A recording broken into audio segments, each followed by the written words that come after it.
étudié. Ce que j'aimerais donc partager avec vous, c'est le texte concernant Amalek qui se trouve à la fin de la section de samedi. On est au chapitre 26, verset 17. Et avant ce verset 17 et 18, où l'on rappelle le devoir d'effacer le souvenir. Alors voilà un paradoxe intéressant. Comment se rappeler qu'il faut oublier? Voilà donc le texte en lien avec Amalek, qui est donc le petit-fils d'Ésaü, qui surgit au sortir d'Égypte pour massacrer tous ceux qui sont à l'arrière et qui peinent à avancer.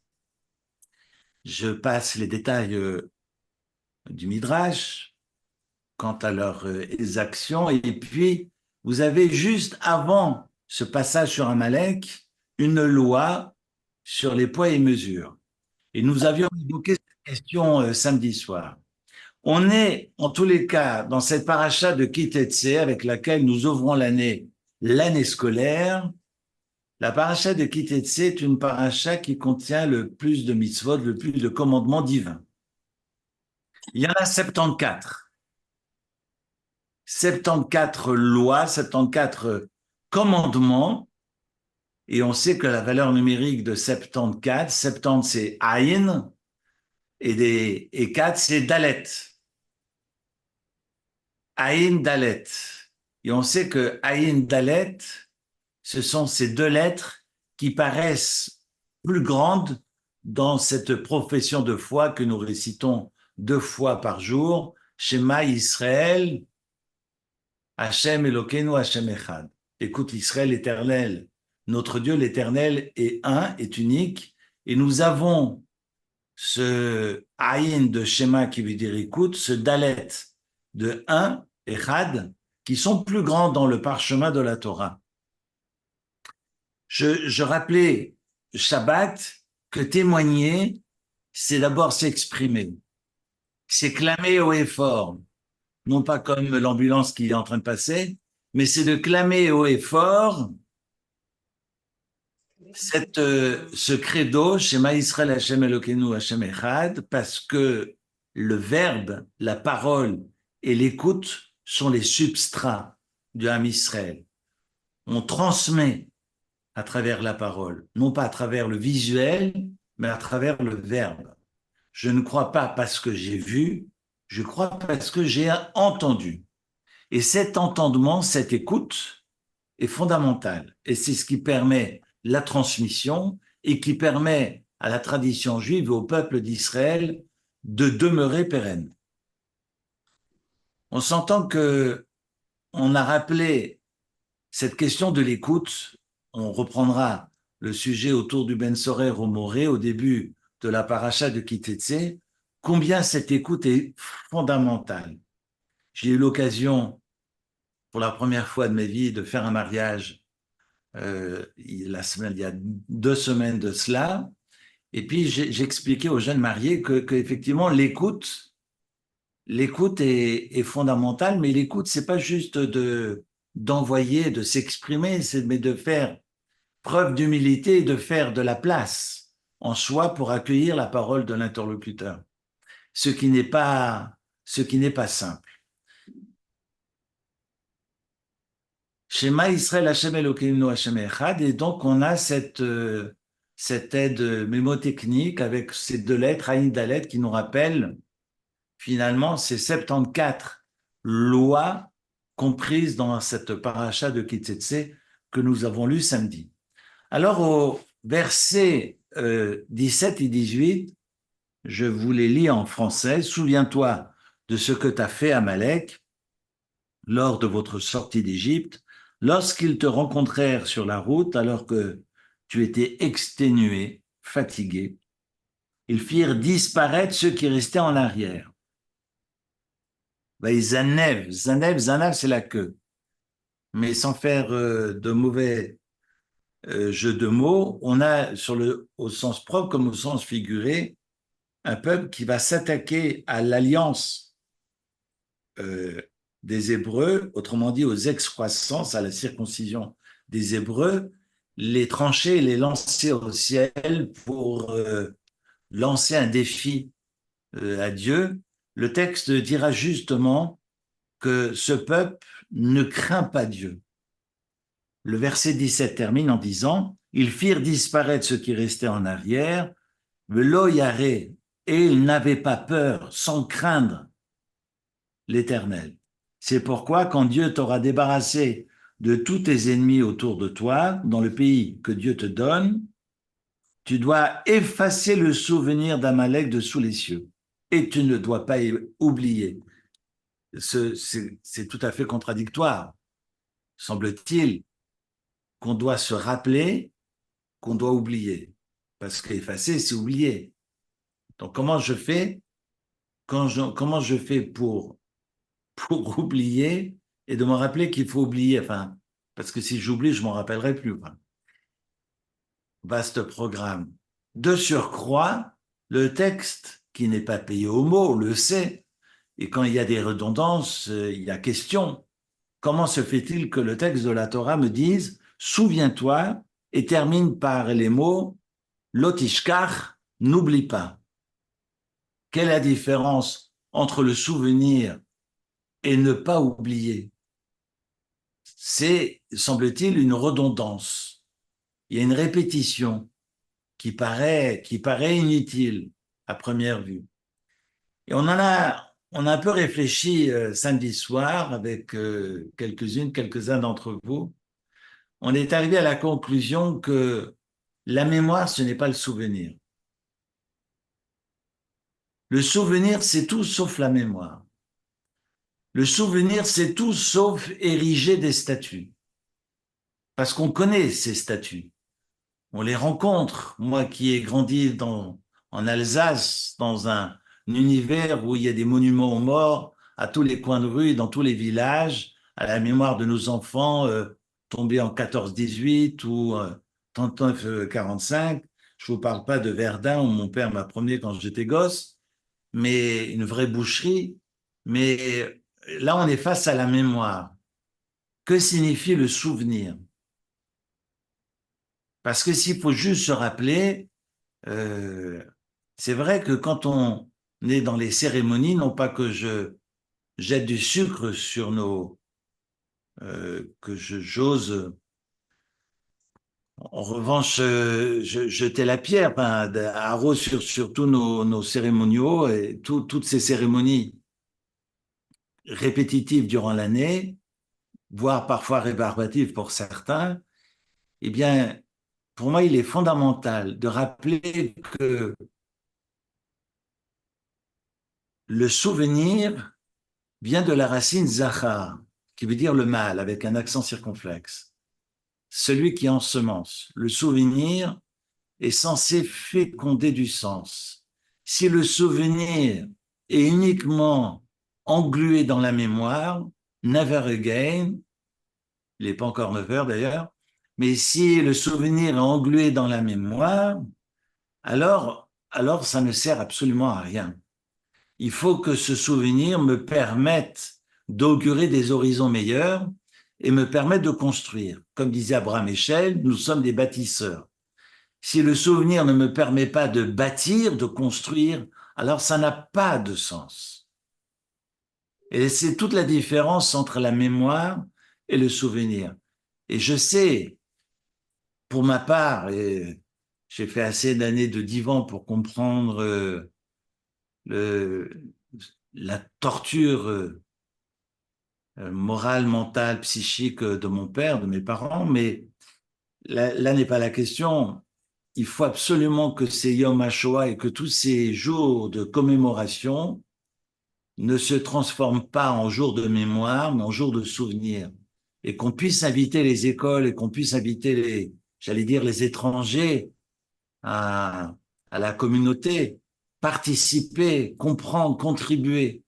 Parce que c'est là qu'on est dans une quête de sens et que ce sens partagé pourrait permettre d'augurer de meilleurs horizons.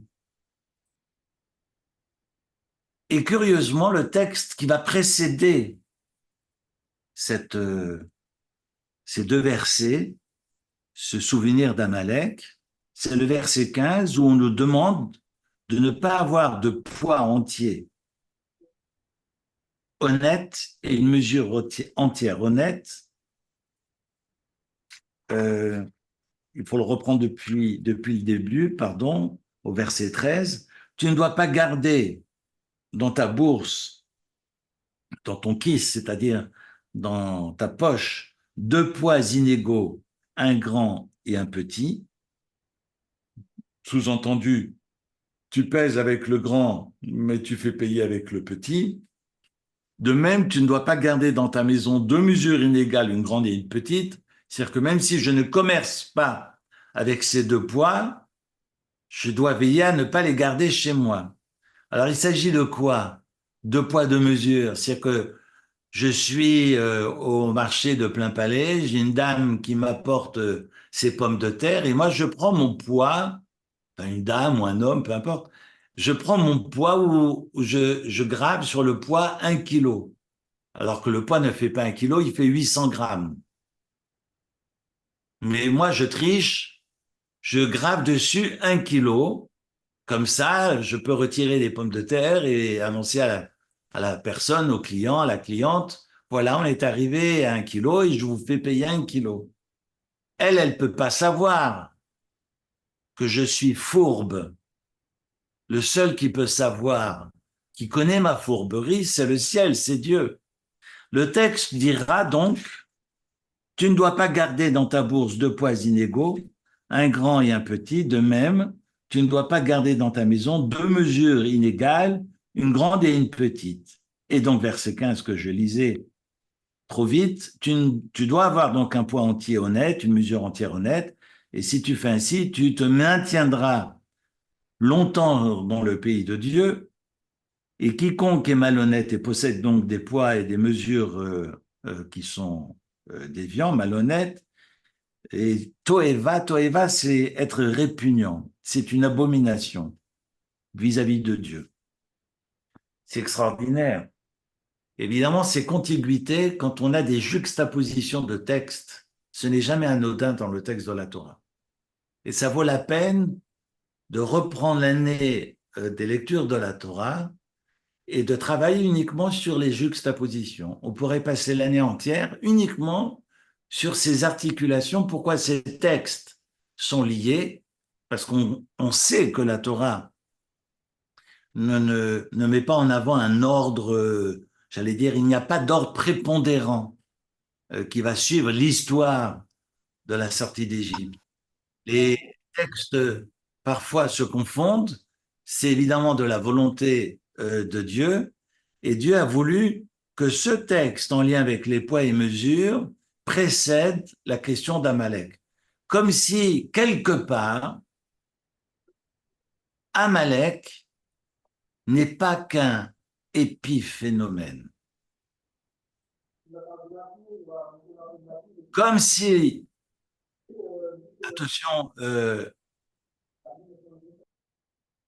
attention aux parasites, j'entendais, comme si Amalek est évidemment ce peuple de sauvages qui se jette sur le peuple d'Israël au sortir d'Égypte, mais c'est aussi toute cette difficulté que nous avons dans nos articulations, dans les transitions, dans les passages de la vie, ce qu'on va retrouver au début de l'Exode.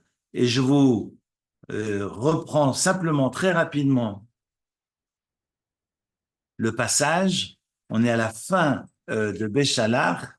Le texte dira, au moment où Amalek surgit,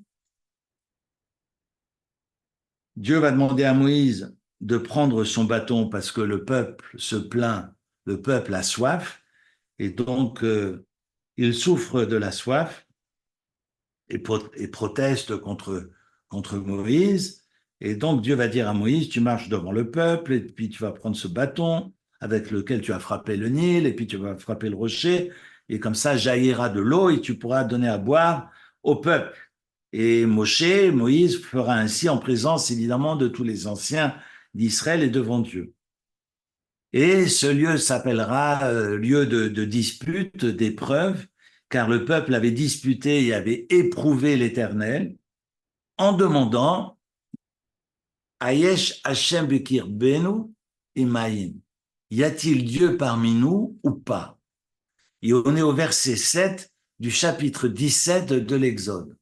Et tout de suite derrière, le texte nous dit Amalek survint et attaqua Israël à Réphidim. D'ailleurs, Réphidim fait aussi un clin d'œil à ces deux mots, cette contraction, Rafou Yadaïm, ces mains qui se lient quand on n'est pas capable d'être unis, d'être ensemble, eh bien, surgit Amalek. Et la question est encore plus grande. Rachid dira, lorsque le peuple pose la question, est-ce que Dieu est-il ou non parmi nous? Ayesh Hashem Bekir Beno, est-ce que Dieu est parmi nous ou pas? Alors que Moïse vient de leur donner à boire sous l'ordre de Dieu, Rachid dira, c'est comme un enfant qui marche sur les épaules de son père depuis, depuis des jours et des jours, et qui étonnamment pose la question, mais il est où papa? Il marche, enfin il marche, il est sur mes épaules, et ça fait des jours et des jours que je le tiens et qu'il est assis sur mes épaules, et pose la question, et je trouve l'image de la part de Rachid extraordinaire, mais où est papa? Mais t'es assis dessus. C'est lui qui te porte. Il te porte pas seulement depuis maintenant, il te porte depuis 7 jours. Vous avez traversé la mer Rouge. Vous n'avez pas traversé la mer Rouge comme cela. Ayesh Hashem Bekir Beno Imaï. Est-ce que Dieu est parmi nous? Chaque fois qu'il y a doute, d'ailleurs, Amalek et Safek, qui veut dire le doute, ont la même valeur numérique. Chaque fois qu'on remet en question la présence divine, Amalek survient. Le texte nous rappelle ce que nous lirons Shabbat prochain. On parle de ces malédictions, de ces 98 malédictions. Eh bien, c'est le texte de la semaine prochaine, où on met à part 10 malédictions pour des personnes qui commettent des exactions en cachette. Parce qu'il y a malédiction et malédiction. Et la Torah met en exergue ces personnes qui agissent en cachette, qui paraissent en col blanc bien sous tout rapport, et puis qui commettent l'horreur, qui commettent des abominations sans que personne ne se rende compte. Ne se rende compte. Et puis, c'est exactement le texte sur les poids et mesures, parce que je suis justement fourbe vis-à-vis de Dieu, je triche vis-à-vis du ciel, mais personne n'en sait rien. Et Amalek, c'est tout le contraire. Amalek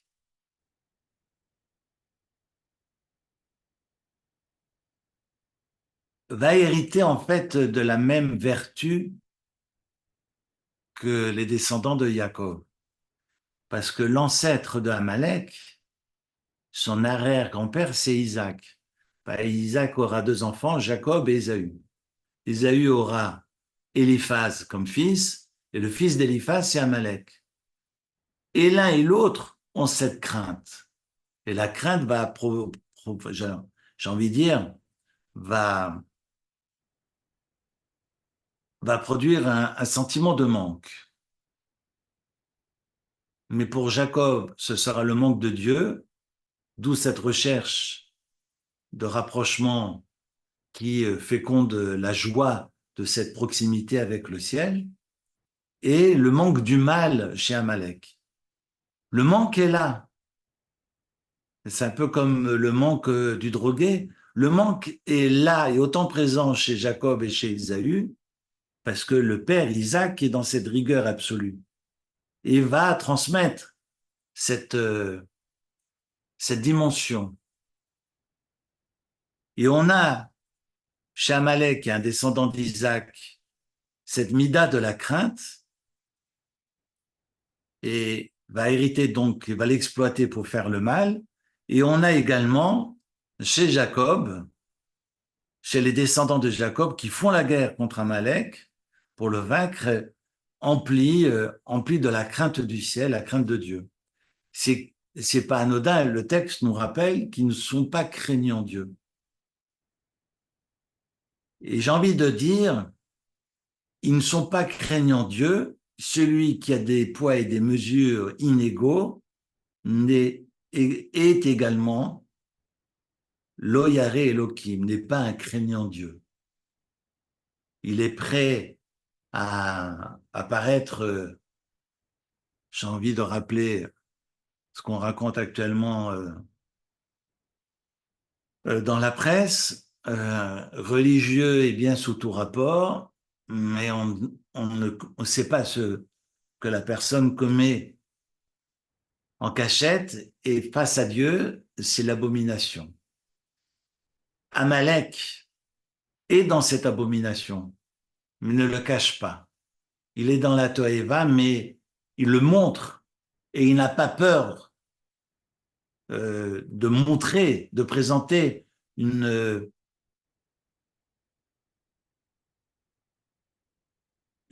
déviance terrible, où il va jusqu'à trancher les excroissances, c'est-à-dire cette alliance entre les Béné Israël et Dieu, pour les jeter au ciel. Est-ce que vous comprenez pourquoi cette juxtaposition des textes? Et on a effectivement cette juxtaposition pour rappeler que celui qui a des poids inégaux est finalement du même acabit. Il est dans le même état d'esprit qu'Amalek, et on vient à jeter finalement l'alliance au ciel parce qu'il n'en a rien à faire et il est prêt à commettre toutes les exactions pourvu de s'enrichir. Par rapport à la question de l'écoute, je vous invite à ouvrir le début de la paracha de Ki Teitzei.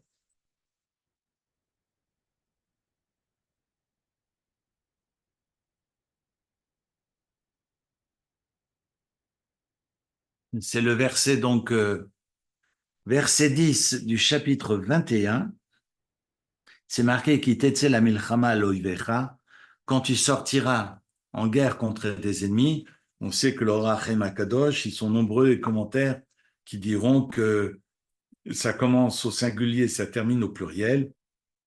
Comment se fait-il que Ki Teitzei, c'est pas Teitzei ou au pluriel, c'est Teitzei au singulier? Comment se fait-il que ce verset termine au pluriel? Parce que cette guerre est d'abord une guerre contre soi-même. On est pétri de fantasmes, de frustrations, de complexes, je parle pour moi, hein, d'envie, de rêves non assouvis. Finalement, ce djihad, c'est pas contre le monde, c'est contre soi-même.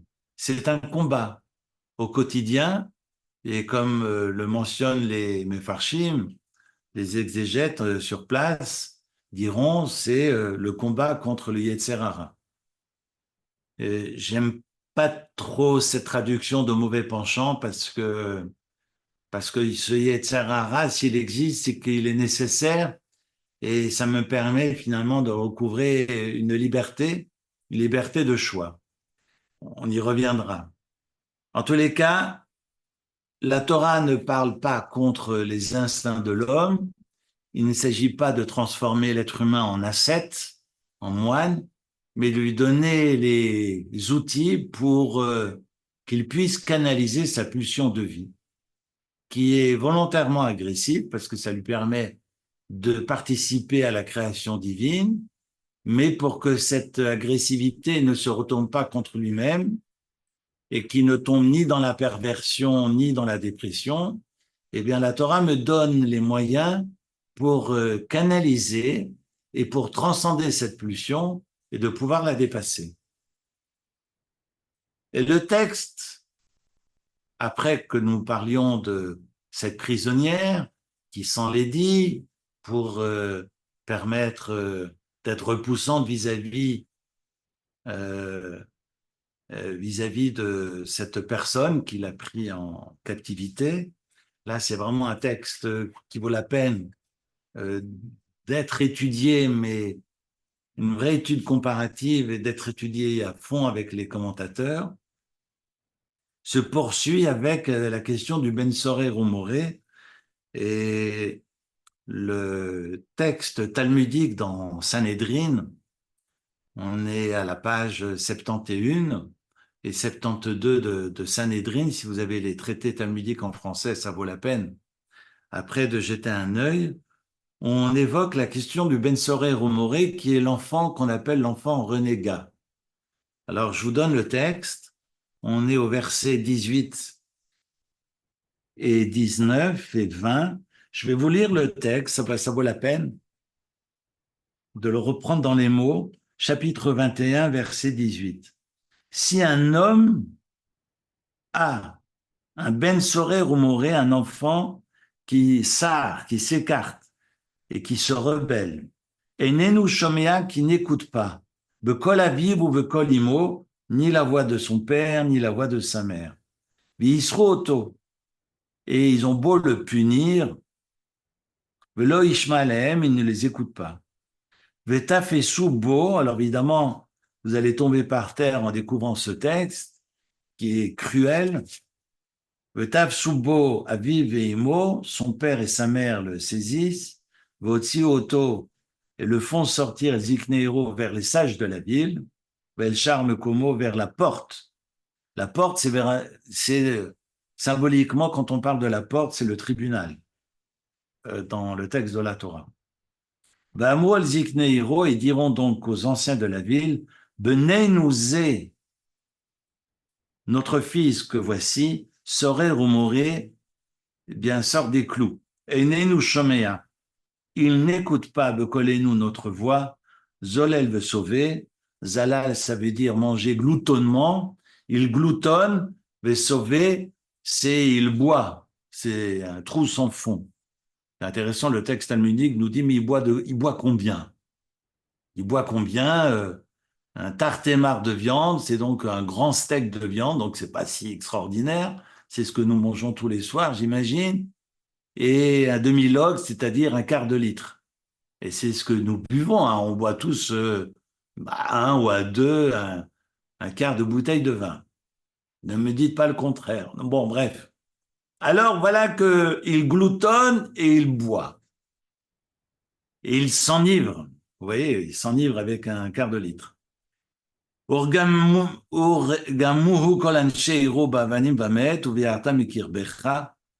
devront donc le lapider, tous les habitants de la ville, avec des pierres, il mourra. Et ainsi, tu pourras extirper, éliminer le mal de parmi toi, et tout Israël entendront et craindront le ciel.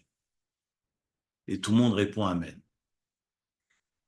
Si on prend évidemment le texte à brûle-pourpoint, comme on dit, au sens, au niveau des mots, tel que je l'ai traduit, évidemment, c'est incompréhensible. Je vais évidemment également vous rassurer, le texte talmudique dans Sanhédrin avance qu'il y a trois situations mentionnées dans la Torah, trois situations qui ne sont jamais arrivées.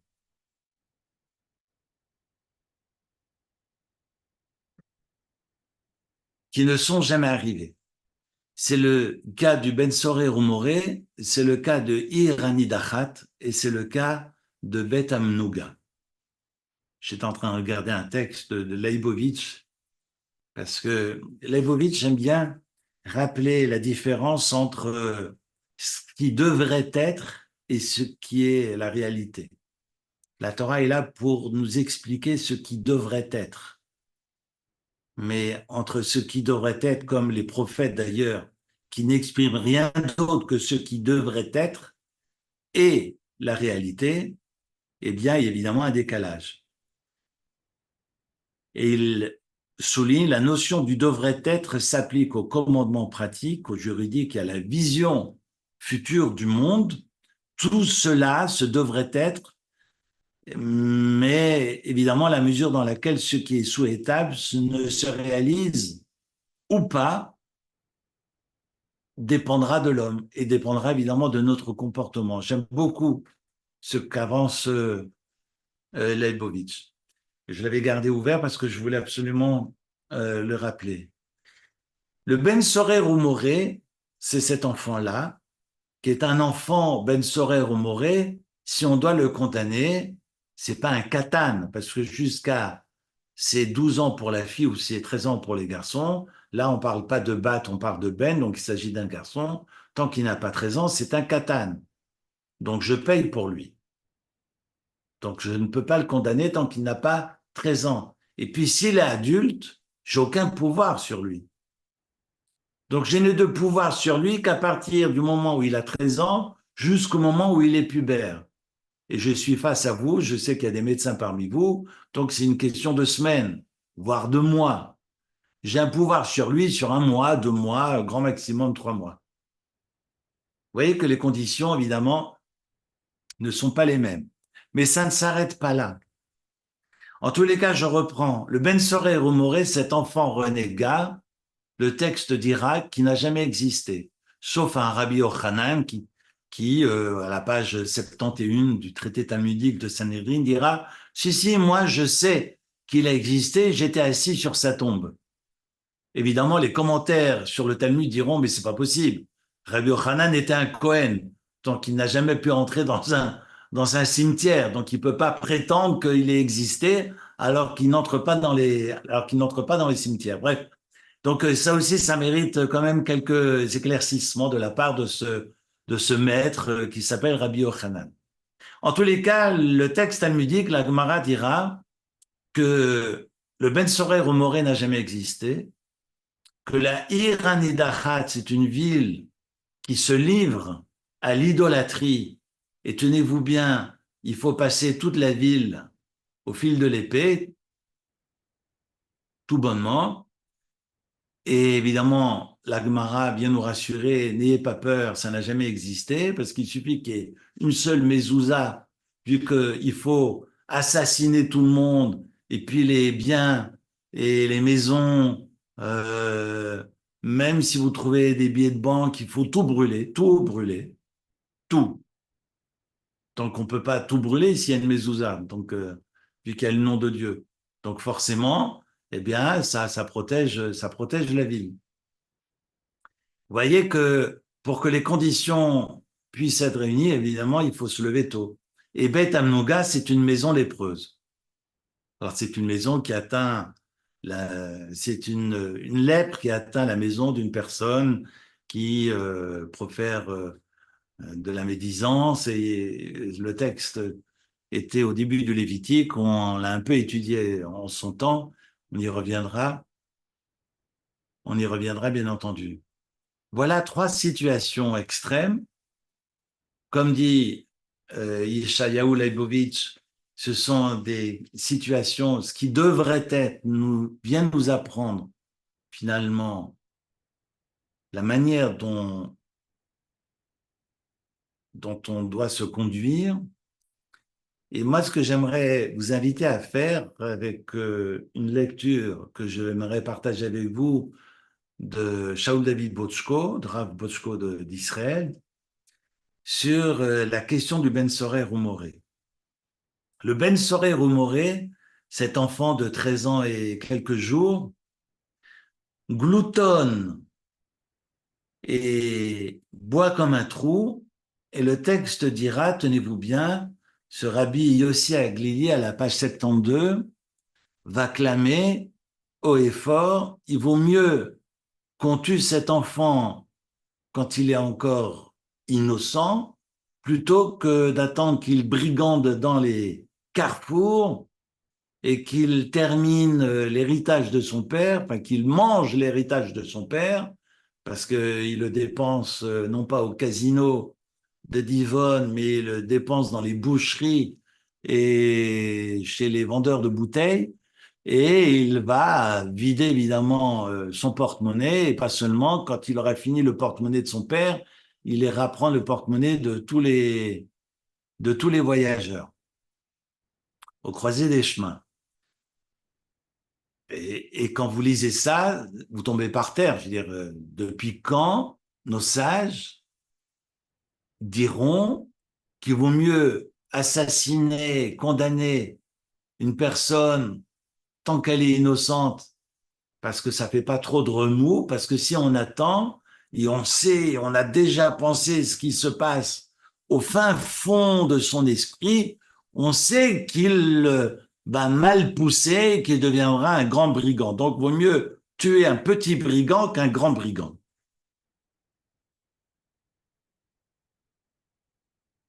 C'est une histoire dingue. De surcroît, euh, elle est où la tchouva dans tout ça? Alors, on a échangé sur la teshuva Shabbat. C'est quoi la teshuva? C'est quoi le repentir? C'est pas évident le repentir. Puis qu'on est en plein Elul. Ce mois d'Elul, c'est un mois d'introspection. C'est un mois où on travaille pour que le repentir, c'est juste de rappeler les fondamentaux. Je ne me dévie pas trop du texte du Ben Soré Romoré. Maïmonide nous rappelle qu'il faut trois conditions. Réunir trois conditions pour qu'un repentir soit, soit juste. Il faut, un, reconnaître sa faute, deux, regretter sa faute, et trois, ne plus recommencer.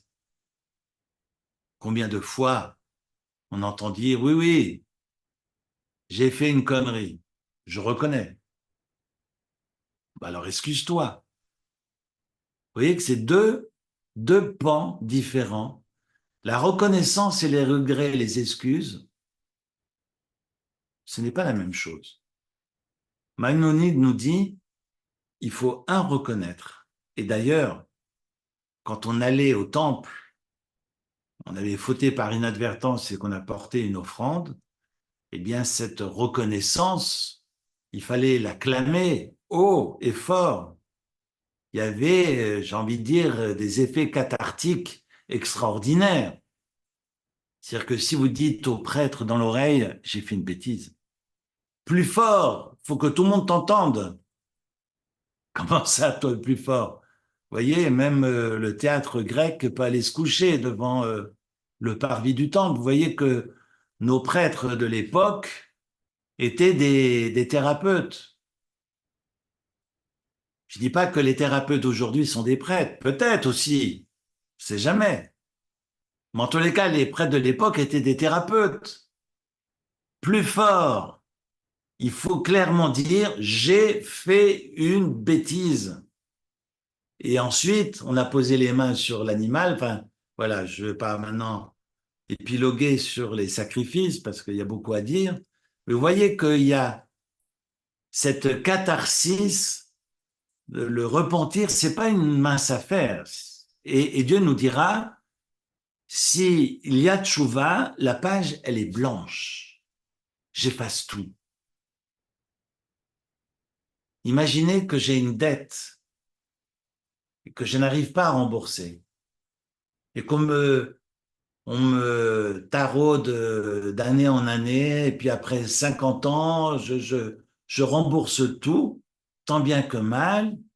Évidemment, ce sera remboursé, mais est-ce qu'on sera en mesure dans la tête de dire, imaginez que je viens toquer à la porte, est-ce que vous pourriez m'aider encore une fois? Il y a une petite idée derrière la tête. Oui, mais Eric, t'es gentil, mais la dernière fois, c'était compliqué. Vous voyez que qu'on appelle les traces. Non, non, on efface tout. Ouais, mais effacer tout, est-ce que ça veut dire que la page est totalement blanche? Vous vous rendez compte quand Dieu dit j'efface tout et la page est blanche, à Rosh Hashanah et à Kippour, c'est d'une puissance extraordinaire. C'est d'une puissance extraordinaire. C'est qu'il n'y a plus aucune trace. Je n'ai pas une petite idée derrière la tête quand on vient me poser la question. Il n'y a plus rien. Vous vous rendez compte? Plus aucune trace. Et que veut dire, Maïmonide dira, troisième condition, ne plus recommencer. Imaginez, je vole à l'étalage et je viens dire à la police, non, je ne recommence plus. Mais ne plus recommencer, c'est pas de dire à la police, je ne recommence plus. C'est me retrouver face à l'étalage avec ce raisin qui me fait coucou. Hein, on est tous allés goûter pour voir s'il est bon et si on va l'acheter. On est 1000 à passer à manger juste un raisin, c'est juste pour voir s'il est à la mesure. Vous vous rendez compte? En fin de matinée, il n'y a plus de raisin. Ne plus recommencer, ça veut dire je suis face à l'étalage et je ne touche plus à rien. Vous allez me dire, pour le raisin, c'est facile. Mais imaginez, je passe devant la caisse. La caisse était ouverte hein, à la COP, et puis j'ai mis la main dedans, et puis j'ai dit à la police, non, je recommence plus. J'y retourne le lendemain, la caisse est ouverte. Ah, là, le bon Dieu m'attend au tournant. Là, et on va voir si ne plus recommencer a du sens ou pas. Voyez que là, on est sur les piliers du repentir de la Teshuvah. Je vous dis cela, on n'est pas très éloigné du Ben Soré Romoré, mais je vous dis cela parce que on est vraiment dans cette période de Teshuvah et je sais combien il est difficile d'effacer nos pages et de pouvoir recréer du lien parce que ça sert à rien de faire les malins dans nos lieux de prière, de lever les yeux au ciel, demander le pardon alors qu'on n'est pas en paix avec celles et ceux qui nous entourent. À commencer par nos conjoints, nos enfants, nos familles, et ensuite la communauté. Parce que c'est plus facile d'aller faire la paix avec les gens qui sont très très loin. Je ne parle pas du Téléthon, hein, mais c'est très facile d'aller faire la paix avec les gens qui sont très très loin que de faire la paix avec ceux qui sont proches de nous. Bref, Kippour n'intervient que dans la mesure où je suis en paix avec celles et ceux qui vivent avec moi.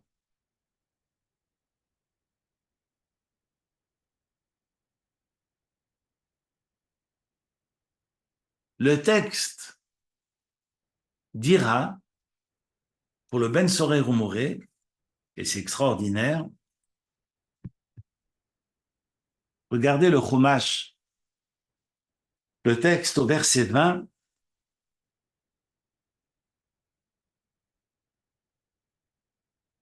Vameru el zikneiro benenu ze, ce fils-là, donc la Mishnah vient nous dire, les parents ne peuvent pas être muets, parce qu'ils doivent pouvoir dire ce fils-là.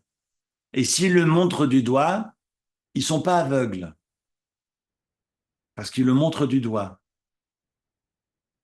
Le tribunal leur pose la question. Ils sont donc pas sourds. Condition, ni sourds, ni muets, ni aveugles. Einenu shomea, bekolenu. Regardez le mot bekolenu, c'est 1, 2, 3, 4, 5, 6, 7, 8, 9, 10. 11e mot du verset 20, bekolenu, il est écrit sans vave. Le Talmud nous dit, bingo, c'est pas bekolenu, c'est bekolnu, c'est kol. C'est pas nos voix, mais notre voix au singulier. Il manque le yod du pluriel. Donc, c'est pas la voix de son père, la voix de sa mère, mais c'est notre voix, une seule. Le père et la mère sont obligés d'avoir la même voix, même timbre de voix, même propos. Et le Talmud va encore plus loin. Ils ont la même voix. Alors imaginez, madame parle comme ça, je suis obligé de parler comme elle, mais pas seulement. Si madame mesure 1,50 m, je dois mesurer 1,50 m. Si madame ou monsieur a cette apparence, madame doit avoir la même apparence. Le Talmud dira, Ils sont obligés d'avoir la même voix, la même taille et la même apparence. S'ils n'ont pas ces trois conditions, ils ne peuvent pas condamner leur enfant. C'est une histoire de dingue. Et à Rose sur le Baudet, je rajoute encore un quatrième caillou, le verset 19, comme le verset 18, diront Aviv veimo. Il n'écoute pas la voix de son père et il n'écoute pas la voix de sa mère. Ça veut dire quoi? Pourquoi le texte ne dit pas il n'écoute pas la voix de ses parents? Horav. Horav, ça veut dire Haorim Shelo, ses parents. Pourquoi Bekol Aviv Bekol Imo? Le texte dira parce qu'ils ne sont pas mariés. Parce qu'ils ne peuvent pas se marier. Il s'agit d'un inceste, une relation interdite. Un homme et une femme ont une relation interdite, il ne s'agit pas d'enfants bâtards, parce que pour que ce soit un mamzer, il faut que la femme soit mariée, mais c'est un homme et une femme qui ne peuvent pas se marier ensemble. Et le texte talmudique dira comme un frère et une sœur. On est dans l'inceste. Pour que les conditions soient réunies, il doit s'agir de parents qui ne sont pas mariés, qui ont la même voix, qui ont la même apparence, qui ont la même taille.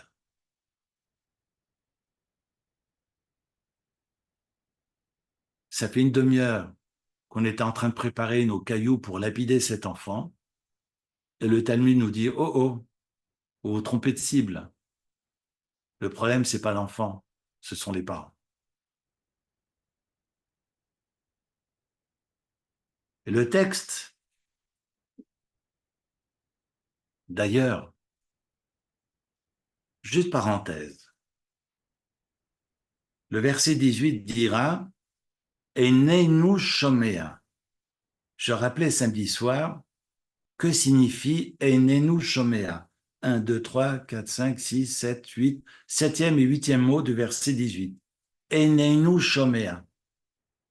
Einenu shomea, qu'on traduit généralement, il n'écoute pas, la voix de son père, la voix de sa mère, il n'écoute pas, se dit en hébreu, Eino shomea, pas Einenu shomea. Eino shomea. Einenu, ça veut dire qu'il ne possède pas shomea. Il n'est pas, il n'a pas d'écoute, ou je préfère dire, il n'est pas écoute. Je disais en début d'intervention que le substrat de la tradition juive, c'est justement l'écoute. Et ce qui me permet de transmettre et ce qui me permet d'exister, c'est cette écoute, cette transmission de parents-enfants. Quand on parle de parents, c'est souvent des parents, c'est généralement des parents spirituels, on ne parle jamais de parents biologiques. La personne qui m'a appris, ce sont mes maîtres. Un maître devient un père à partir du moment où il m'apprend quelque chose. Et c'est cette transmission qui est, qui prévaut, qui prime par-dessus tout et qui me permet d'exister. Et à mon tour, te transmettre à celles et ceux qui m'entourent. Einenu shomea, j'ai fait le rapprochement Shabbat avec le prophète Samuel, troisième chapitre de Samuel, relisez le début de Samuel. Il est jeune enfant, sa mère qui pensait être stérile a enfin un enfant, et va le consacrer, va le remettre au prophète Élie. On est 200 ans après la sortie d'Égypte, et le temple n'est pas encore érigé. Voilà que ce jeune Samuel s'affaire et, et participe au service divin avec le grand prêtre Élie. Et en pleine nuit, il entend Shmuel. Shmuel, c'est Samuel en hébreu. Shmuel. Alors il saute de son lit, il court chez Élie. Qu'est-ce qu'il y a, Élie? Tu m'as appelé? Non, je t'ai pas appelé. Généralement, on ne travaille pas à minuit du soir, mais bon, va te recoucher. Shmuel va se recoucher, il entend encore une fois Shmuel. Il saute de son lit, court chez Élie, dit, mais Élie, tu m'as appelé? Mais non, je t'ai pas appelé. Va te recoucher. La troisième fois, Élie commence à comprendre. Mais tu m'as appelé. C'est la troisième fois que tu m'appelles. Élie lui dit, non pas, c'est Dieu qui te parle, mais il lui dit, si cette voix t'appelle encore une fois, réponds. Je ne veux pas ces détails, je préfère vous inviter à relire ce troisième chapitre de Samuel. Samuel va se recoucher et il entend Shmuel, Shmuel. Il saute en l'air et il dit, me voici. Et ensuite, une phrase qui me donne des frissons, il dit, Daber ki shomea avdecha. Parle, car écoute est ton serviteur. Il dit pas que ton serviteur t'écoute, avdecha shomea, mais shomea avdecha. Parle, Daber, il dit au ciel, il dit à Dieu, Daber ki shomea avdecha. Parle parce que écoute est ton serviteur. Une phrase extraordinaire. Je suis, écoute. C'est faire preuve d'une grande humilité de pouvoir clamer qui shomea avdecha. Et le texte ici, diamétralement opposé, dira que cet enfant est neinu shomea. D'ailleurs, l'écoute si fondamentale n'existe pas. Je fais juste une parenthèse, une petite digression. Si vous connaissez la loi du talion, vous lisez vos textes de la Torah, on parle de main pour main, pied pour pied, œil pour œil, dent pour dent, aïn tachat aïn, shen tachat shen. Mais il n'y a pas oreille pour oreille. C'est pas écrit ozen tachat ozen. Dans la loi du talion, alors évidemment, non qu'il s'agit de crever l'œil de la personne qui m'a crevé le mien, mais il s'agit de réparer sous 5 formes, enfin je passe ces détails, il faut payer l'ambulance, il faut payer les RTT, il faut payer la convalescence, il faut payer, bon bref. Mais dans cette loi du talion, on nous parle des yeux, on nous parle des dents, on ne nous parle pas des oreilles. Je vous laisse avec cette question, parce que c'est extraordinaire, parce que l'entendement, l'écoute, c'est pas qu'une question de comme l'œil ou la dent. Non pas que de vivre sans yeux, c'est facile, j'ai jamais dit cela et je ne juge pas. Mais le texte talmudique dans Baba Kama viendra dire que quand on n'entend pas, je le mets entre des guillemets, je prends ça avec des pincettes, il ne faut surtout pas sortir mon propos du contexte. Mais lorsque on enlève l'entendement à une personne, c'est comme si on l'a tué.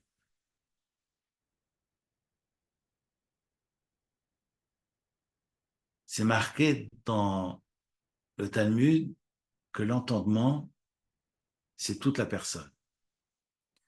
Alors moi, je le prends au sens figuré, parce que ça fait juste 21 ans que je travaille avec des personnes en fin de vie. J'étais souvent confronté à la question de l'isolement. Et je fais une grande distinction entre la solitude et l'isolement. Parce que l'isolement est une solitude forcée. La solitude, on en a tous besoin, moi le premier, de fermer le rideau, d'aller prendre un café. Quand tout s'agite autour de soi, on en a tous besoin pour se régénérer et c'est tout à fait légitime. L'isolement n'est pas une solitude choisie. L'isolement tue. Et quand on est isolé du monde, on n'est plus dans la vie.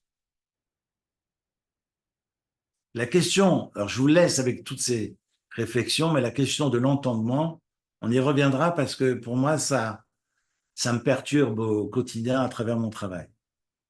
Le texte nous dit le Ben Soré Rumoré Enenu Shomea. Il est totalement isolé. Et le Talmud nous dit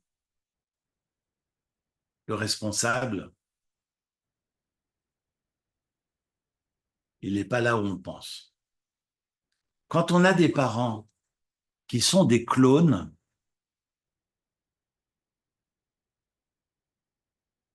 quand ils sont pareils en apparence, en taille, en voix, en idée, en tout, quand on est face à des clones, eh bien, on ne féconde pas la vie. C'est tellement mortifère que c'est tout le contraire à la vie. Et le texte nous a enseigné au début de la Genèse que la femme est Ezer Kenegdo. Ça veut dire quoi, Ezer Kenegdo? Que veut dire une aide contre lui? C'est parce qu'ils n'ont pas les mêmes idées que ça permet d'aider l'homme à se construire et inversement. Il ne s'agit pas de sortir la grosse Bertha et d'assassiner son conjoint ou sa conjointe, je n'ai pas dit cela. Mais Ezer Kenegdo veut dire une aide contre. Guitry disait tout contre, mais Kenegdo, negdo veut dire contre, Kenegdo comme contre. Ça vient peut-être, j'allais dire, questionner cette question de force contraire. Mais comme contre veut dire une aide qui va permettre, quand ce n'est pas une voie unique, monotone et fade, eh bien, c'est cette association de deux voix différentes qui sont belles et qui permettent, en s'unissant, au-delà de leurs différences, de féconder la vie et féconder du sens. Et c'est parce que les parents sont différents, sont contraires, n'ont pas forcément les mêmes idées, mais donnent la place à l'autre pour faire un bout de chemin avec. Eh bien, c'est cette richesse-là qui féconde la vie et qui permet à un enfant, finalement, de s'épanouir, de grandir et de trouver du sens à son tour. Voilà pour ce soir.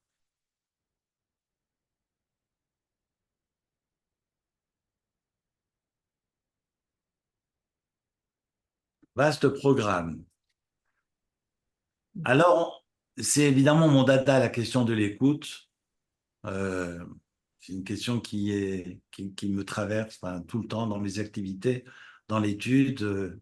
Cette quête de sens, parce que je suis un chassid de Viktor Frankl, mais en tous les cas, voilà, je pense que la question de l'écoute, pour moi, elle est fondamentale et on y reviendra de semaine en semaine. La paracha de la semaine prochaine est une paracha qui est difficile. Je vous rappelle que lundi prochain, exceptionnellement, il y a cette pièce de théâtre à la communauté où je dois participer, mais ce sont les textes fondamentaux sur la naissance du sionisme, sur l'histoire du sionisme. Ça vaut la peine de venir écouter.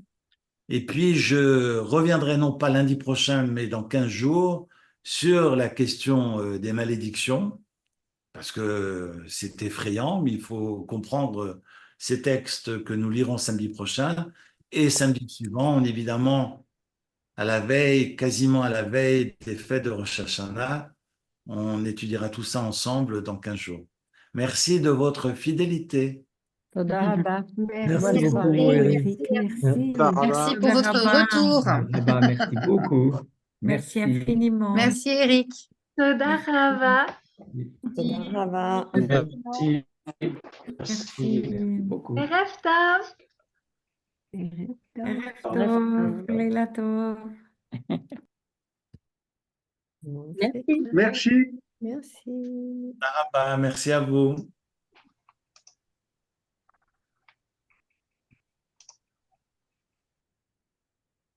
Comment je fais pour...